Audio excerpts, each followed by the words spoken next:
I'm Sarah Mock, and welcome to Crusonia Conversations, a forum bringing together entrepreneurs, innovators, and experts in ag, food, and health, a group passionate about the fundamental belief that food is health. Thanks, Sarah. I'm Carter Williams, CEO of iSelect.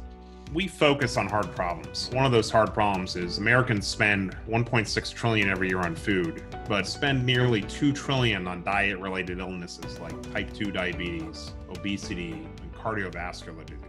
Each of these is fatal in their own rights. They're more fatal when you're comorbidities for COVID-19. These are tough problems. At iSelect, we believe if you want any hard problem solved, you give it to an entrepreneur. We believe that you cannot solve the healthcare challenge we face without the evolution to a new, better, and more nutritious food system.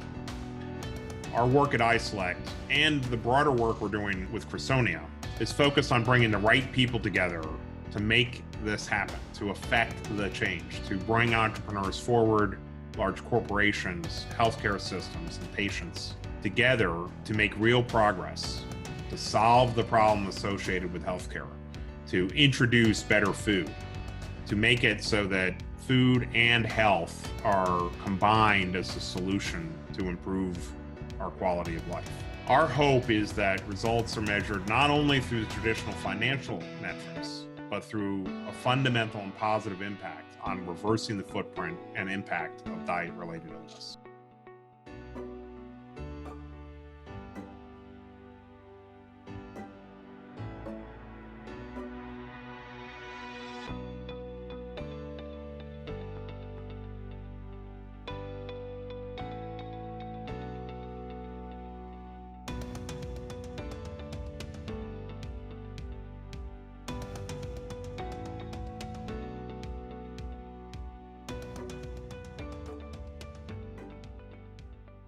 Hello and welcome back to Crusonia Conversations, where entrepreneurs, experts, and investors explore change in the global food system.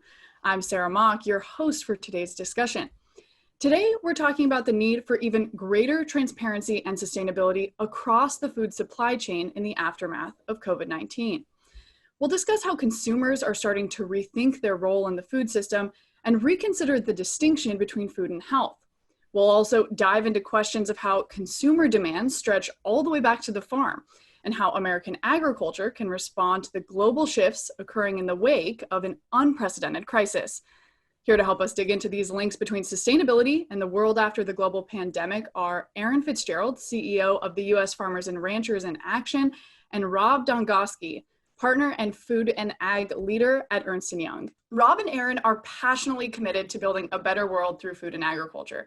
As USFRA's CEO, Erin believes American farmers and ranchers have a unique ability to spur innovation and provide sustainable, climate-smart solutions. USFRA is a farmer and rancher-led organization committed to encouraging stakeholder and consumer dialogue about how food is grown and raised.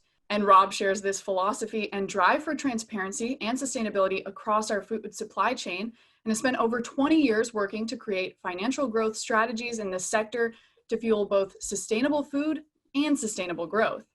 As EY's global agribusiness leader, Rob is at the forefront of industry issues, working directly with executives to optimize their approaches to global markets. Okay, so Rob, we're going to start with you. So transparency and sustainability have been key issues in this space for decades, but at this moment when there's such a priority on just making sure that our food system stays stable as we go through this crisis, what's the argument for prioritizing these goals right now? Yeah, I think, Sarah, what we experienced in COVID was a real enlightening or an exposure to what our food system looks like in the U.S. And there's a few things that kind of highlight. One, it's incredibly efficient. We have literally the most efficient system in the world. We also have the lowest cost system in the world, where we spend on average less than 8% of our incomes on food. So incredibly efficient. We also saw a system that could bend, but it didn't break. We had some shortages. They didn't last that long. Everyone was still fed and, that was going to the grocery store and the restaurants. But I think ultimately we step back and say, what did we learn? What we learned is that we need a system that's more resilient. And resiliency could create, some offset to efficiency, but underlying resiliency will be things like a greater ability to trace our food, a greater ability to track what's in our food, a greater ability to be more sustainable in the practices that we use to produce our food. So I think ultimately now is the time. Is this really the moment where, folks at the farm gate can take on, a new challenge and make these investments that are needed to bring the consumer what they're asking for right now? Great question. If you look at the last 2 years, arguably, I would say farmers have been experiencing probably the two worst harvest seasons in a generation. And this summer and the spring, they were planting for hope, and then COVID hit. It hasn't been business as usual in the ag sector. And then I really start thinking about the future when I think about, well, what does the next 10 years, 20 and 30 years look like? We have, if you think about climate change, extreme and episodic events, to build on Rob's point about resiliency, we have really every growing season, each spring, 30 chances then to get it right. So 30 harvests to get that much incrementally better to meet this grand challenge.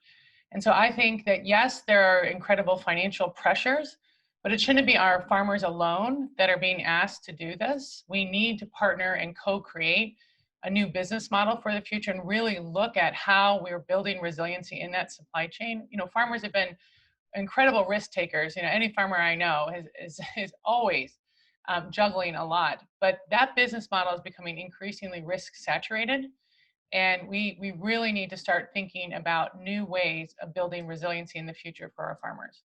From your perspectives, what exactly are consumers looking for in terms of, especially in terms of traceability and transparency? What do they want to know about their food? I think the questions there's two questions I think ultimately consumers are asking for. A certain segment of the population was asking for it before COVID, and I think an increasing number of the population is asking for it post-COVID, or during COVID, we'll say. And those two questions are simple. Where did my food come from and how was it treated? And so they want to know, not just did their food come from a certain farm or a certain farmer, but they also want to know, did it come from inside the U.S.? Did it come from outside the U.S.? And that has some implied messaging around food safety or other aspects that are important to the consumer. How was it treated is not just, is it chemical free and antibiotic free? They also want to know that were sustainable practices used to produce that food. And that becomes more important going forward as consumers make the choice, at the shelf or at the freezer. I think ultimately, look at the consumer trends that we're tracking. Our Future Consumer Index has been phenomenal in informing us where we think consumers are going to focus. And with nearly 70% of consumers going to shift their diets to more fresh food in the future, now all of a sudden we have fewer ingredients in the food. We can track those foods a lot easier. And then with shorter supply chains is the other aspect. It gives us the ability to actually trace food a little bit, easier than when it passes hands so many times from, traveling hundreds or thousands of miles. So I think we're in a great spot to really provide more transparency and traceability of the food supply. Completely agree with what you just said. And I think this level of trust with brands, it's really, the brand really represents a love mark. And I think during COVID, you particularly saw consumers asking, like, how are you treating your employees? How are you acting in your community? What are you doing, within the supply chain? And how brands stepped up really did matter. And I think consumers will take that into account. Increasingly consumers are looking for brands that impact their human health, right? Then their community, then the planet. And I think that the brands that really win on that will sustain for the future. And how they connect with the farmers, I think is a lot of that authenticity related to their commitments and their sense of purpose in that brand. Now that there's more of a trend back towards, consumers buying the raw products that farmers have available, does that create more of an opening for farmers to reach closer to the consumer than they've been able to in the past when consumers were looking for more processed foods? We definitely saw that during COVID, that some farmers got very creative in working directly with retailers. I think you will see that as we were talking about, a little bit more regionality to food processing and unique butchers that could offer custom cuts. I think one of my favorite startups is Crowd Cow. I think that's a really innovative model that allows any farmer to really meet the consumer.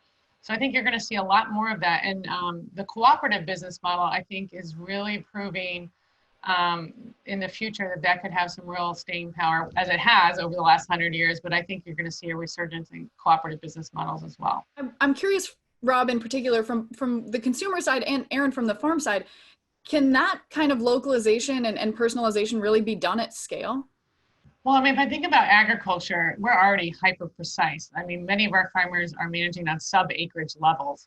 I think the question is to what scale of data do you want? I mean, the consumer really doesn't need to know all the things that a farmer is doing. And quite often, I think there's some misperceptions about farming. And I think in farming, we ask very precise questions of our farmers, what they're doing. And we really need to, I think, celebrate the art and science that exists with farming. We need to do a better job explaining those climate smart decisions that they're making on their farm that creates that end product. I think the other side of this too is that when you look at what the system we have today, it's really built from left to right. Produce as much as we possibly can. Farmers are incented to have record yields every year, and that's fantastic. But a lot of the innovation we've seen in the food space has happened in the middle of the value chain. And I think what we're seeing right now is more innovation at the producer level and at the consumer level. And if you're a node in between a producer and consumer, I think it's time to kind of rethink what value are you putting in the system. If you are close to the consumer or close to the producer, are there opportunities for you to take an extended role, verticalization, different partnering, kind of upstream? Are those opportunities for you to not necessarily add cost to the system, but to shift costs around so that consumers ultimately don't bear the entire burden? From your guys' perspective, how do you achieve, or who will be involved in achieving that kind of paradigm shift of prioritizing resiliency over efficiency in the food system? Yeah, that's going to have to be a collaborative effort to do transparency, traceability, the way that not only builds resiliency for our overall food system, but is responsive to consumer demands. It requires a lot of collaboration, a lot of coordination, some trust across the value chains. I trust data moving through that system. So I think, Sarah, it's not just one party that's going to maybe bear more than the other. I think you're going to find a greater need for collaboration across the value chain as handoffs are moving through the system. Yeah, Rob, I'm so glad you said that. I think we need to really challenge leaders in this next decade to work together. That's a big part of what U.S. Farmers and Ranchers in Action is working on, is bringing food and agribusiness leaders together to really start strategically planning for the sector. I think before COVID, it was the agri sector and the food sector. We didn't operate as an and. We didn't work together. These leaders weren't strategically planning. We know for resiliency that we have to strategically plan. We have to make the right investments for the future. We have to build risk-based models and really start looking at, in many ways, COVID was a fire drill. As a follow-up to that, how do you guys think that COVID has created an opportunity maybe for folks to think of food as part of the health equation? Yeah, I think as you trend more towards personalization, right? You do a 23andMe genetic mapping of your body. You understand the things that affect you different than that affect the average. You start to question, things like the food pyramid. It's kind of here's what the average person should eat. Well, we don't need average anymore. We can get really specific on things like that. It goes back to requiring some of the collaboration and things that we're talking about. And you look at that equation, the question you're answering is not what should I eat today? It's what nourishes me most and makes me most healthy. And I think that really changes the dialogue at the consumer level as we start to bring all this together.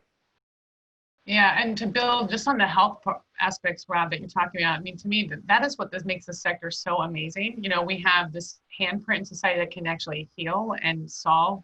And then we have the reduction in our footprint, right? And we are probably the one sector that can solve for climate change. It's the brown and green things that can suck carbon out of the air and store carbon in our soils. Agriculture not only contributes to the planet, but then if you look at just community, I think what COVID showed us that 15% of the American workforce is tied to food and agriculture. So we have an incredible social impact that we have. And then this health aspect to really begin to start really being preventative in our aspects of how we think about society in the future. And we should be really grateful for that. And also just really take stock in just the incredible power that this sector has in both healing for health, providing for our communities, and providing for the planet. There's so many opportunities in this space right now, and there's just not very many investment dollars kind of flowing, or maybe just not as many as there could be or should be. What do you guys think is the barrier to investment right now? I don't think the food and ag sector has marketed themselves well as the sector where green happens. I think the renewable energy sector took advantage of that right away. and you saw a lot of ESG investments move into renewables and made it really what it is today. Food is the place where investment should be made. And it also has an incredible community impact through innovation if you look at rural vibrancy and urban vibrancy. So, if I thought about ESG investment, it's food and ag, and we have not done a good job to attract those dollars into the sector. I think the other is a lot of the investment going into the ag space specifically has focused on farmers and ranchers. And there's been less ag tech investment targeted towards, more downstream in the ag cycle. And so, in many ways, we're chasing a profit pool that's not that deep.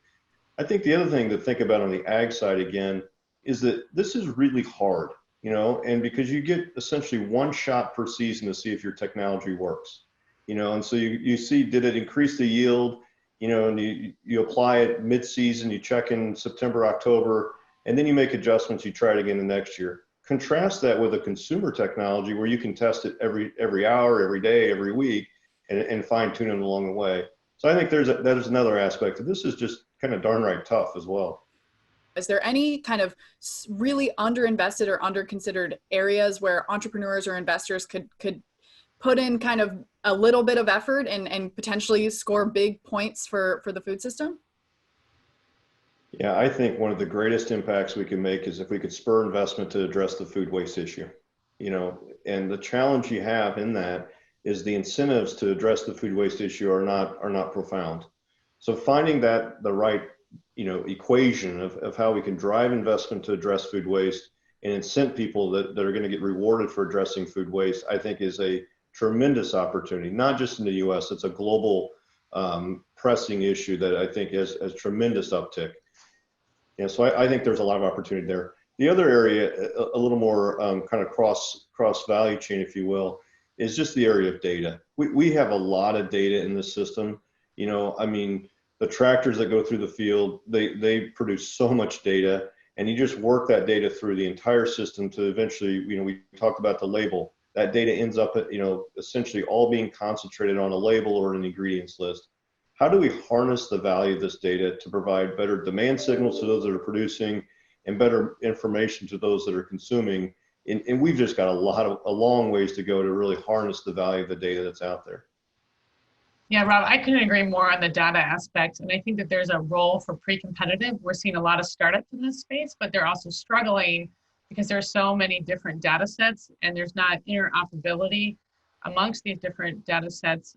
So one of the things that we worked on with Foundation for Food and Agriculture Research, we formed a joint partnership called the Ag Climate Partnership to really work on getting science and the data. This effort is really to create a goal-oriented, pre-competitive data framework to help, create a place where we can improve the data and science sets and get them to talk to one another. And then I think if we can do that, you're going to see a lot more startup investment being more, I would say, smartly applied, because you're seeing a lot of startups burn through capital quickly, trying to do something that probably is better served in the pre-competitive or NGO space. Yeah, and I think the other one on the data conversation is it's one thing to get standard formats. It's good to get data to talk to each other, and use it. At the underlying basis, though, it's about trust. And am I willing to release my data to somebody to do something for the greater good? Do I have trust they're not going to use it against me? And I think that trust equation is something that's really an underlying bedrock to making the whole data conversation work. As food and ag start to merge in people's minds and maybe industry-wide as relevant actors, what does this mean for the future? What COVID did what it indicated to us was we're pretty on track with what we think is going to change and validate a lot of it, but it also identified some areas that we think will accelerate. And so the desire for consumers to get to know producers is absolutely on an accelerated path, and ultimately, that's going to require innovation and leveraging technologies in new ways. We're in an era right now when you think about technology, AI, blockchain, IoT, whatever terms you want to use, we're in an era where technology will never move slower than it's moving today. And so if you think about the pace of technology even going faster, And then how do you apply that to the future food system? I mean, the options are just, kind of endless when you think about how that could look. I definitely think that agriculture is on a path to be net negative, or you could say maybe carbon positive. We will be the one sector that is going to enable a U.S. economy to a net zero economy. We have a job to do right now to really imagine and have everybody imagine that agriculture can be the solution that we've been looking for. It's been right under our feet, literally, for quite some time, and we've taken that sector for granted.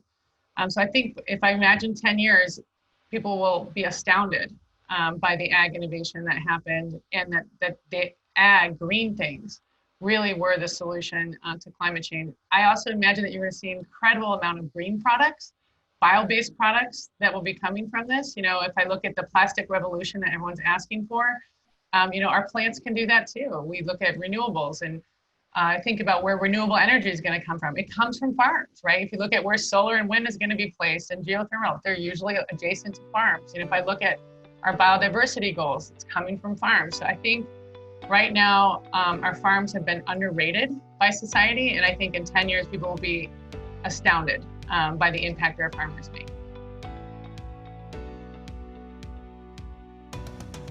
Now we want to turn to the audience for a live Q&A with Erin and Rob. A few notes on how this session will work. If you have questions for either of our speakers, please write it in the Q&A, which is located at the bottom of your screen. It's like two little chat bubbles. Our moderator will put you in the queue, and when you're up, I'll recognize you by name, and you'll need to turn on your camera and unmute your microphone. We encourage you to connect with video as well, if possible, as well as your microphone. And we please ask that you introduce yourself and your affiliation. So as a couple of those questions come in, I'll go ahead and turn to Jonathan Wilson. Jonathan, are you ready to ask your question? All right, I'll go ahead and ask his question over here in the chat. So for both Rob and Erin, what is your estimate of the size of the investment in blockchain capability to execute on trace and tracking in our food system? Yeah, I don't know if we have a precise number necessarily. I think we're starting to see, blockchain play a bigger role. We've seen some really interesting applications of blockchain, whether that's in the grain processing industry or whether it's in wine, whether it's in some of the core food products. I think we're just at the kind of beginning of seeing what that has the potential to do. I think some of it is about traceability. The other thing I think blockchain affords is, you think about all the transfers of food from farm all the way, ending up in a box or onto the shelf, is all the documentation, and the opportunity to digitize some of that documentation is often overlooked of kind of where blockchain could play too. Yeah, I think blockchain, as you said, Rob, is really in the infancy stage. I think first we have to agree on what data once we want to have moving throughout the supply chain. I guess I came from the dairy sector, and we've been able to transmit data for food safety reasons from 1910, because we agreed on fat, protein, and food safety content items that we needed to move from the farm all the way up to the consumer. So the first point is to agree on what data is needed to be shared across the value chain. If we can agree on that, I think you'll see blockchain move a lot faster as a method. But right now, we have a lot of competing standards, competing metrics, and a lack of interoperability on much of these data sets. So agreeing on the metrics of the data transfer is a key first steps that we can start really utilizing the blockchain technology. Just a quick follow-up, I'll use my moderator's prerogative there. I think we hear a lot about blockchain as kind of, we need traceability and transparency, and blockchain is the solution. What's your guys' read on that as kind of an idea? Is blockchain a solution, or is it more of a tool or a technology? Where do you guys stand on that? Yeah, I think just to follow up, you don't necessarily need blockchain. I think as you look at the gallon of milk, you're able to really get a lot of that data. That data has been associated with that farm. Blockchain certainly makes it easier, and is an incredible tool. But again, it comes back to agreeing on the right data sets. Yeah, I think we just all, like any technology, we need to be careful of thinking one is a silver bullet. There's a lot of things that have to happen to enable these technologies to work.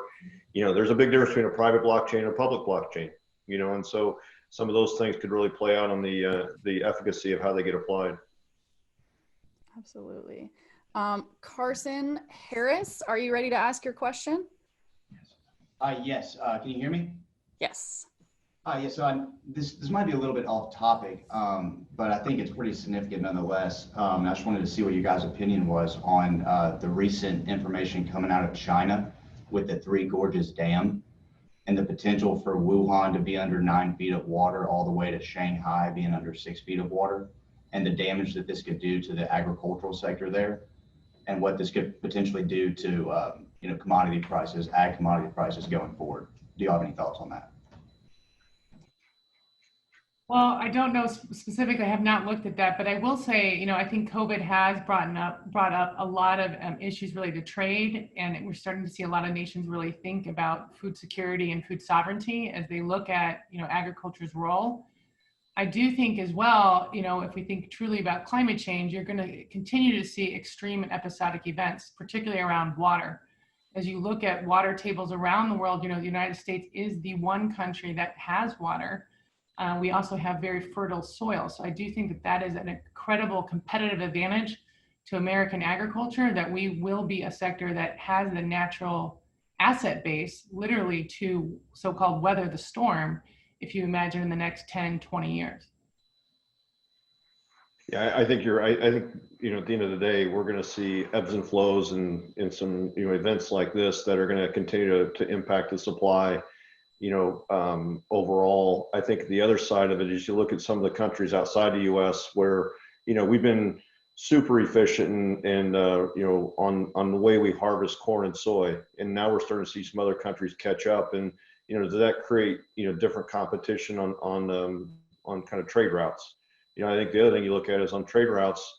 We were pre-COVID, everything was looking like global and really on that side. Now we're starting to see some retraction back to say, do we want to shorten these supply chains, and do we necessarily want to focus on pure import export? But at the end of the day, the food security priority has moved up into the national security agenda for many, many countries, and so, I can tell you from a global standpoint, we're seeing many countries readdress their positions on food security overall. Thank you, Rob and Erin. We have a lot of great questions coming in. Feel free to keep putting them in the Q&A and or in the Q&A specifically, hopefully. But we're going to go ahead and turn to Mary Hayes. Mary, are you ready to ask your question? Yeah, thanks for this amazing speech. Do you know of any best practices in the secondary school and college sector where educators have resources and curriculum to ready the next generation for career pathways in the future of food? And do you have any recommendations for the education sector to prepare the next generation workforce? Yeah, just simply put, I think we need to make the story of agriculture and food a lot more attractive to our youth. I think they see that it's hard. It maybe it doesn't look as cool or sexy as something like video games or software programming. I think we need to capitalize on a lot of the younger generations are very purpose driven, and I think that food is right at the heart of that. And I think we really just need to almost rebrand ag and food to attract talent into the sector. I think that's not a short-term issue. That's a long-term play we really need to think about. I agree, Rob. For the youth of this era right now, they care about sustainability. They care about getting outside too. And so I can't think of a better sector. And also, if you look at just sustainability, it really requires a diverse skill set and talent. So if you're an engineer major, you can probably live anywhere you want and apply your skills. If you're even a history major, sociology, communications, agriculture touches, if you think about STEAM, it touches all the different aspects of science, technology, engineering, arts, and math. And we are a really unique sector in that, I think, having an offering for purpose-driven students. Thanks for that question, Mary. We'll go on to Dave Kearns. Dave, are you ready to ask your question? I am. Thank you very much, and good day. I am, just so you know, the editor of Successful Farming magazine, so that's who I'm with. And I had two follow-ups. Rob, you mentioned that there is more innovation going on at the producer level, and you cited verticalization and pointing upstream. I'd like you to elaborate on that if you could. And then Erin, I'd also like you to elaborate. You mentioned how the co-op model has really some staying power going forward. And I just wanted to hear some examples from you, Erin. So maybe a follow-up from Rob on farmer opportunities, and then Erin on co-ops. Yeah, so just Dave, thanks for your question and thanks for the work you do. I love your work. On verticalization, I mean, I think the reality is we're seeing efficiencies, emerge there. It's a bit of a perfect storm where, energy efficiency of lighting and ventilation systems and some things like that are make that model far more economical than say 5 years, 10 years ago. I think the concept of consumers shifting more to fresh food, which is, in the wheelhouse of vertical farming, controlled environment agriculture in general, puts it in the wheelhouse. And then I think this whole concept of consumers wanting to get closer to producers and shortening some of those supply chains, again, makes that kind of a perfect storm on verticalization.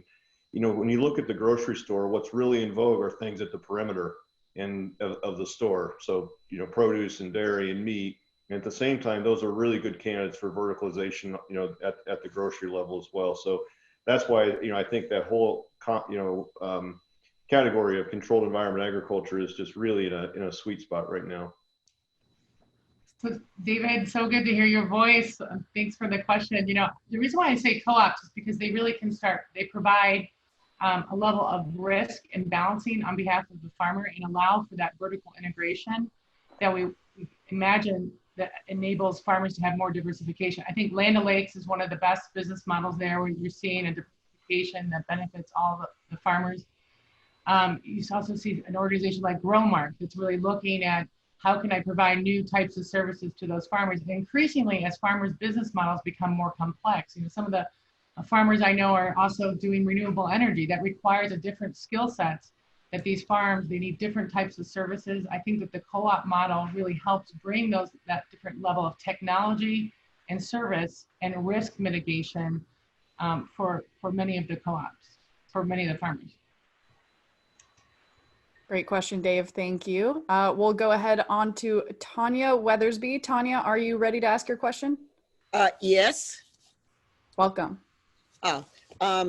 I'm just curious. I know that we're talking about block tracing and those kinds of things. I'm not real familiar with a lot of that. But what I do want to know is, as we talk about food waste, where's the individual habits? How are we going to target individual habits? Because a lot of the food waste comes from single people like myself who have to, like if I'm cooking at home, which a lot of us are doing right now because of COVID-19, most of the recipes call for like making servings for 4 people.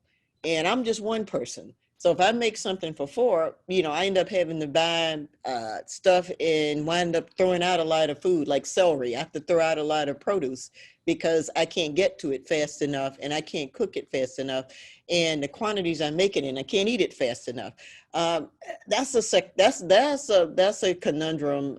And I'm kind of wondering what place will it have in our focus on reducing food waste and our waste footprint.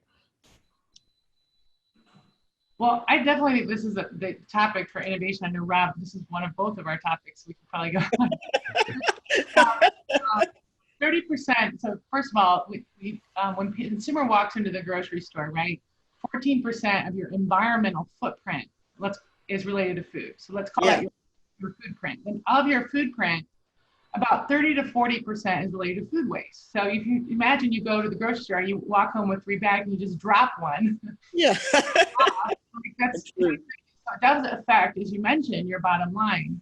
So we like to say, we as consumers need to embark on a movement to honor the harvest. Farmers put all of this hard work in, natural resources to harvest this and honor what's on our plate. Use it wisely. It is a natural resource and don't waste it.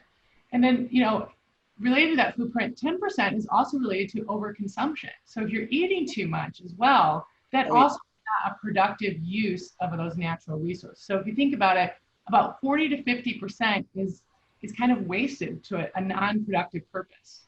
And then on the other side of the food waste equation is extreme hunger and food insecurity. So, it's not just reducing your footprint as a consumer, but also extending your handprint in your community and recognize that not everybody has something. So it's really going back to the basics that we were taught by our grandmothers.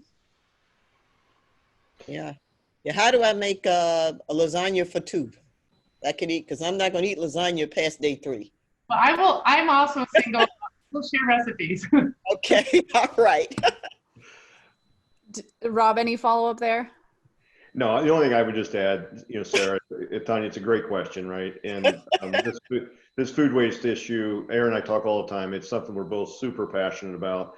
And there's a lot of things that we have to do to really address it, right? And it does start with, kind of personal accountability and personal responsibility and almost a guilty feeling of what can I do on an individual level. I think we all get more passionate about that. And unfortunately, we do have a bit in the US of some apathy towards waste. And it's not just food, it's lots of things, right? And so I think there's a personal accountability issue, but I also think there's a business issue to this on, how can we improve the value chain to make some last mile pivots to where food needs to get to? We saw that highlighted in COVID where, food service was really geared up to supply restaurants, and restaurants were closed. And, we had some kind of bottlenecks in the system, and we couldn't pivot it over to things like food pantries and Feeding America and things like that. And so I do think there's a real business opportunity there to think about these last mile pivots and how can they be more efficient as well. I agree. Absolutely. Thank you so much, Tanya. Good to hear from you again. Yeah. We're gonna go next to Jacqueline. Jacqueline, are you ready to ask your question? I am. Can you hear me? Yes. Perfect. I'm speaking to you through a mask, so if it gets unclear, please let me know. My name's Jacqueline. I'm an MBA student at McGill University in Canada and also Chief of Staff at Lufa Farms, which is an urban farming e-commerce platform within Montreal. My question is about ESG and impact investing. So what we're seeing right now from some funds is that they're retroactively looking at their investments and analyzing them through this lens of sustainability to make sure that they fit this whatever narrative that each fund is looking to put forward. I'm curious if you see within the food and ag industry there being a concrete set of metrics that can be used to analyze startups or even larger firms along these sustainability, verticals you could say, such as carbon or energy or water or waste. That way we really can compare apples to apples, because right now funds are almost, you could say when they're analyzing, it's kind of whatever each fund uses to analyze, be it carbon or waste or etc. So yeah, I'm curious if you see any consolidation within these type of metrics. Yeah, I have not seen consolidation yet, Jacqueline, but first off, thanks for what you're doing. You're the exact talent that we talked about earlier that we need to keep attracting into the sector. So thank you for that. But I would tell you that we're still evolving, I think, on the ESG metrics. Whether you take the SDGs at the global level and start to cascade those down, you see different sectors of the industry personalizing those for the folks that are actors in their particular sector. And I think that will continue. I think, in the private equity space, we're clearly seeing a resurgence in interest in the food and ag. There is a definite level of interest that, things are, moving around globally in the food and ag system. And, where can some of those investments, be placed, and how can private equity play a significant role as things move around? So I think we're a little early on consolidating the ESG metrics. I think we're still looking at, how to bring those, forward. But I think we'll get a little more clear here over the next several periods. I think, for me, 2 weeks after COVID, I was really impressed to see Larry Fink send a letter to pretty much all shareholders that if you think you're going to take your pedal off the gas on ESG investment and being held accountable to the future, think again. Now's the time to actually really pay it forward on ESG investment. I think he sent a very strong signal to Wall Street. I think for the food and ag sector in general, though, we do not have a great way to evaluate, again, that footprint and our handprint in society. A lot of the financial institutions don't necessarily understand the biological process. And, you do see, shareholder calls, particularly in food and ag, but if you think about ESG investment, it's a 10-year horizon. Literally, our farmers are now planting now for the next 10 years. So how Wall Street looks at investment in ag might need to change. And we really do need to do a job of educating, because, I do imagine with climate change, with these increasingly extreme and episodic events, that we're going to have to be making longer term investments. And Food and Ag needs to do a good job about explaining the benefit we have towards ESG.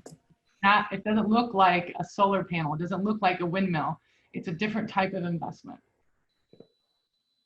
Thanks for those responses. We're going to move right along. I'll just quick note, anyone with a question, please put your question in the Q&A, which you can find at the bottom of your screen. We're getting right through those. So excited to ask Al E. Are you ready to ask your question next? Yes. Can you hear me? Awesome. Yep, you're ready to go. Great. Hi, Rob. Hi, Erin. It's estimated that the negative impact of global ag is about 15 to 25% of the climate, the negative impact of agriculture to climate. My question is, obviously to get things moving forward, we got to get farmers somehow incentivized or compensated for adopting better practices or more sustainable practices. What do you feel is the main impediment to adoption of those practices, and is there a verification system out there, or should there be a verification system out there to ensure that these practices actually sequester carbon and actually move us to a more sustainable posture? Yeah, so one thing I would speak on is the potential. So in the United States, the numbers you said are 15 to 25%. So that's a global number. And so as you look at outside of the United States, the number one way to reduce greenhouse gases would be to improve productivity and resiliency, particularly in developing world nations, because that will drop the amount of animals that are needed. That will also drop the amount of resource intensity that is needed. If we talk about the United States, we're at 9% of total carbon. We publish, and you can go on our report. So when you talk about emissions, that's literally what is currently being emitted. But you need to think about it as a balance and a savings account. So agriculture also can sequester carbon. So we're currently sequestering 100 times more carbon than is currently emitted in the air, and that's our banking of carbon that really is enabling a carbon cycle. What is being lost is the emission, and that goes into the 9% equation. Now the question is, can agriculture be a net negative contributor? According to the National Academy of Science, the next 15 years will be net negative 4%, and that's related to a series of technologies about the adoption of practices that you're talking about. But that would require, many of these technologies already exist. So the question is, what is the barrier? I believe it is currently the balance sheet of farmers. Many of these new technologies to get to scale already exist. But the farmers are pretty savvy businessmen, and they have to be certain that they can really get a profit and be able to take on the additional capital infrastructure on their balance sheet. So some creative financing, we all talked about ecosystem service trading, carbon and water, but really being able to have the farmer's balance sheet, different types of creative loans, bonds, green bonds, and so on, I think will really be new creative solutions to help monetize these types of services for our farmers. Erin, I think you're right on track. And Al, I knew we could count on you for a good question, so thanks for joining. I think just two things I'd add, right? So one, if you look at the trend line on how we're treating fields, and we've moved from essentially broad application to something a little more, precision, then now we're down to, talking about a plant-based treatment in application. So I think this continued kind of march towards precision and reducing is key. But I think ultimately your question is a good one. How do we incent them, right? What makes them tick, if you will? And I think we hit on that. At the end of the day, everything that we look at, farmers tend to make decisions off of three criteria. It's, how's this affect my risk? How's this affect my profit? And how's this affect my effort? And those three things go together, and so you can't adjust one and impact the other negatively. That algorithm has to be positive for a farmer to say, yeah, this makes sense to me and I'm going to do it. So I think that's the key. And I think a lot of the, innovations we see, maybe only touch one of those and maybe ignore, one or the other. And so I think it's a combination of those three things, Al. Thank you. Thanks so much, Al. We're going to move on to Anthony Halula. Are you ready to ask your question, Anthony? Yes, thank you. Thank you, Eva. I'm ready. My name is Anthony Hulula. I'm in Nairobi, Kenya.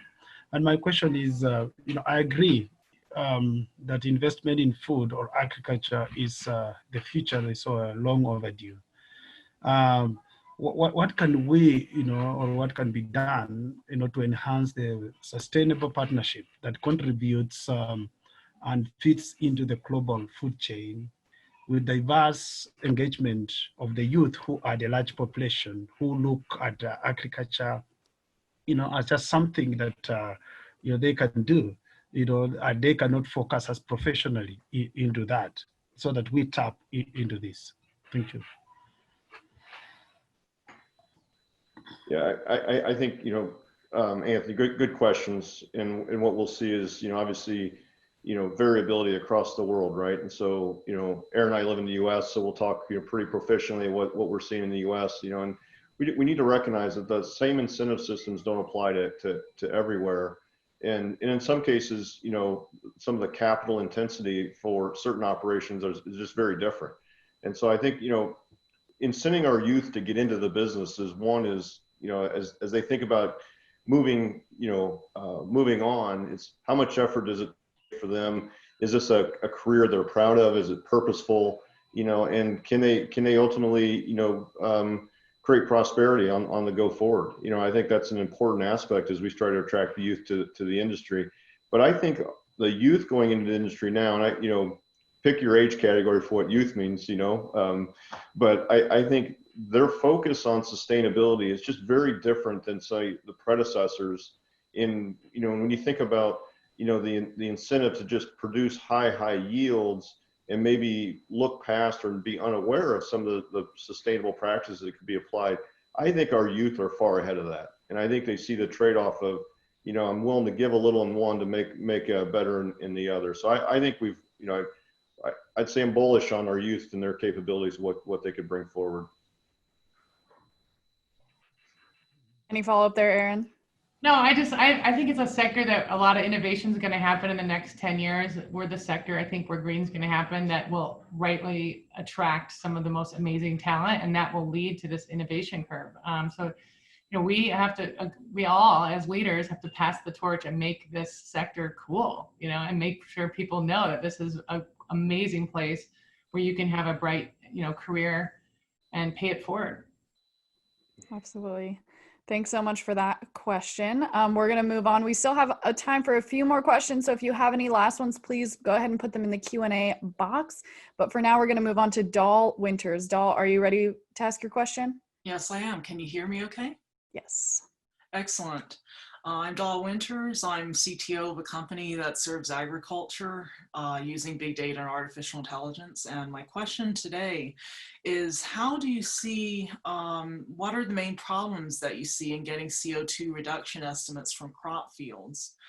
We have a project to document and suggest new projects where agriculture can be a source of carbon sinks. And following from what you said earlier, that's something very important and something relatively new to consider agriculture as a major carbon sink.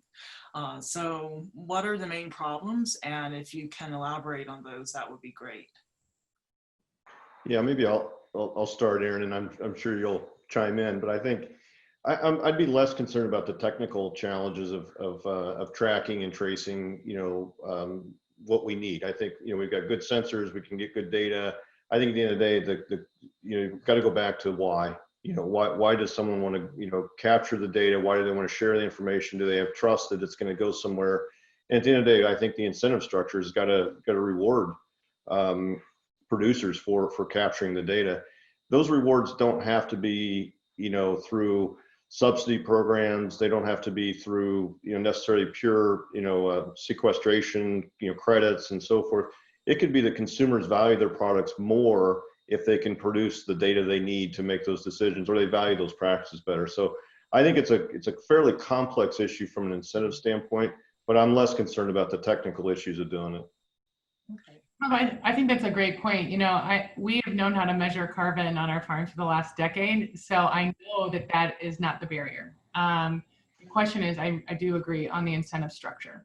The other thing is, I think a lot of the financial institutions or supply chain folks look for some level of assurity or precision.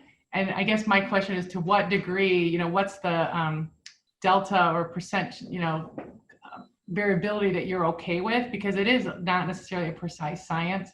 And I'd rather have directionally correct and action right now than, we're almost trying to get perfection rather than action. So we do know that, certain practices can increase carbon. We do know that. We know how to measure carbon, but we have made the model so complicated for farmers that the barrier to entry is time and this hyper level of precision. And also, we did a report, it's on our website, that, there are 12 competing metrics. We're reviewing now data sets. There's about 100 different ways of measuring this stuff. As you can imagine, for a farmer that is growing, my past chairman, he's a pork farmer, a beef farmer, a corn and soy farmer. That's 4 different scorecards times the amount of brands that he's servicing. That's impossible. So we have to get a lot more, make it easier. And I really do think the why is the incentive structure. So what data for what purpose and how much do we really need is, I think, the real question. Yes, thank you very much. Thanks so much, Doll. It looks like we have potentially one last question. We might be able to squeak one more in after this, but I'm going to go ahead and ask Shreya Kulkarni. Shreya, are you there? Go ahead and ask your question. I'm Shreya. I'm a business analyst in a risk management company. And my question is, what opportunities are there post-COVID to reorient food systems? What are the lessons that countries and organizations are learning from the pandemic? Big question. Yeah, I think I think we need another hour, Shreya, to talk. I think the opportunities are really profound, and I think at the end of the day, we're going to continue to see consumers want to understand more about their food and get closer to the producers. There's a lot of awareness that was created around, actually how food ends up on the table. And I think, consumers are now asking, I think I want to know more. I've seen, pandemic, I've seen, meat plant closures, I've seen, a lot of things happen, and they want to know more. So I think ultimately, I go back, one of the things I said earlier, which is if you're a node that's in between a producer and consumer, you're not really close to a producer or consumer, you got to really challenge your value proposition and say, am I going to, be sustainable kind of going forward as a business? I think that's really an important aspect. I think the other is, when you think about shortening supply chains, the question is do we want, are we willing to kind of trade off efficiency with resiliency? And as we do that, that may shift some profit pools around from different, major actor categories in the value chain. And so I think as an investor, you start to look and say, where are those profit pools shifting? And where do I want to invest accordingly? So I think there's a lot of opportunities. Putting your finger on one or two is right now, I think, one of the biggest challenges we have. Rob, I want to come back to kind of what we were talking about is that, just food security is national security. I mean, we were the second sector called into battle during COVID, right? As essential workforce. And the food and ag sector was the sector that was hit hardest from the economic perspective. So, 15% of the American workforce is tied to food and ag.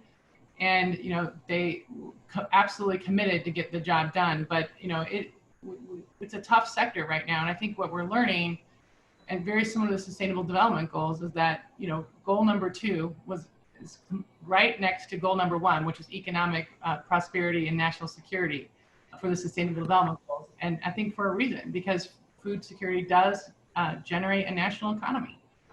And we did not have a food crisis, and we're very grateful for that.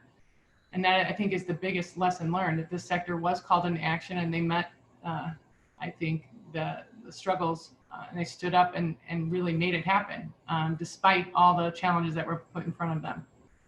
Yeah, and Erin, I think just to reemphasize, food security raising up on the national security agenda is certainly a big issue. And I can tell you it falls into, outside the US, there's 2 kind of country profiles you look at. countries that export an enormous amount of their food are starting to look at it saying, do we need to hold some back from a food security, national security standpoint? And those countries that import a lot of their food are saying, are we exposed from a national security standpoint? Because we're so dependent upon other countries for our food supply. And so if you're in a country where maybe you don't have, a lot of fertile and arable land to grow crops and you're importing a lot, we go back to controlled environment agriculture and say, gosh, is that an opportunity to start producing more inside the country? So I think that issue, starting to redirect some investment, both from a policy standpoint as well as, from an investor standpoint. Absolutely. Well, this was such a great discussion. Those were such great answers. I was going to try and sneak one more in, but I think that that's just the perfect place to stop because you guys brought so many of those ideas full circle. So we want to offer a big thank you to both Erin Fitzgerald and Rob Dongoski. Thank you so much for joining us, as well as iSelect Fund and our partners in Crusonia Conversations. Those are Benson Hill, a partner of the Community Foundation of Greater Memphis, Cushman & Wakefield Commercial Advisors, EY, and United Health. We also just want to remind you that the Crusonia Conversations are free to attend, but unfortunately not to produce. So please consider donating to the Crusonia Fund. Go to crusoniaonthedelta.org to donate, or click on the donation link in your follow-up email. And we are excited to invite you to join us for our next Crusonia Conversation, featuring Professor and Chemist Bruce German and iSelect CEO Carter Williams, which will take place on Wednesday, August 12th. Register at crusoniaonthedelta.org. If you're looking to revisit today's conversation or to keep the Crusonia conversation going, you have to follow our LinkedIn, Twitter, YouTube, and our very lively Slack channel. I go in there every day. There's so many great conversations happening. We also invite you to tell us what you liked and what you thought could be improved about this presentation in our follow-up survey. And also, exciting news, registration for the Crusonia on the Delta Digital Forum on Wednesday, September 30th, broadcasting live from Memphis, Tennessee, will open shortly. Please be sure to check your inbox for an invitation. So thank everyone so much for joining us. We're looking forward to seeing you again on August 12th.